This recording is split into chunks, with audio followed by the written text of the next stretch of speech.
Սիրելի հայրենակիցներ, Տիկին Ավանեսյան, քանի որ հարց տալու հնարավորություն չունեցանք, ուզում եմ, որ ձեր ամփոփիչ ելույթում պարզաբանել իմ 3 հարցերին։ 1,400,000 մարդ օգտվելու է առողջապահական ապահովագրական այս ծածկույթից։ Դրանցից 700,000-ը նախկինում 1-ից մինչև 18 տարեկան երեխաներն են, ովքեր օգտվում են։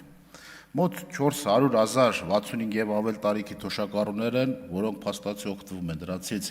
400,000-ից ներողություն, մոտ 110,000, այդ թվում 80,000 հաշմանդամության խումբ ունեցողներ, 28,000-ը 28 եւ բարձր միավոր ունեցող նպաստառուները եւ 10,000 մարդ, 10,280 կարող է փոչերը սխալվել, ֆունկցիոնալության խախտում ունեցող քաղաքացի, այսինքն 400,000-ից մոտ 110,000 մարդ արդեն օգտվում է։ Այս 1.4 միլիոնի մեջ խնդրում եմ տարանջատեք, ում համար եք նոր բան անում, կարճ ասած։ Սա մեկ, երկրորդը փաթեթում կարդացի, ինչքան կարողացա հասկանալ, ստեղից ասում եք, որ էնդոպրոթեզավորումները, այդ թվում կոնքազդրային, չգիտեմ, սրունքների մնացած մասով անվճար է, նայեցի 65-ից մինչև 78 տարեկան է ծածկույթը փակում, այսինքն 78 տարեկան մարդը, որ ընկավ ոտքը ջարդվեց, ինչ պետք է անի սա։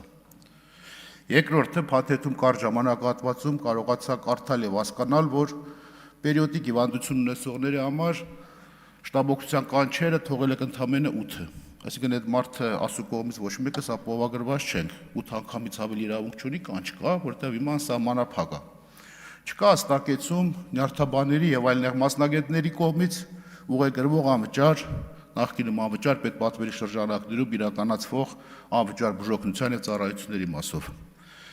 Չկա հստակեցում զինծառայողների եւ զինծառայողների ընտանիքների փաստացի հիմիկվա դրությամբ գործող անվճար բուժօգնության սպասարկման բոլոր տեսակի հիվանդությունների մասով, սրանք հարցեր են, որոնք որ մենք ասում ենք, սա հրատապություն պահանջվող, ավարտում եմ վերջի միտքն, խնդիրներ են, որոնք պետք է առ պատշաճի քննարկվեր, որ կարողանայինք այս ուզող հարցերը պատասխանեիք, դուք մեզ եւ մեր հանրության լայն զանգված իմանար, ասում եք, չէ, սա մենք կարող ենք հասցնել, այն հիմնադրամի գործառույթներից էլ չասեմ, որ իրավունք չունեք մրցույթներ եք հայտարարել, դա էլ հետո խոսենք այդ մասով։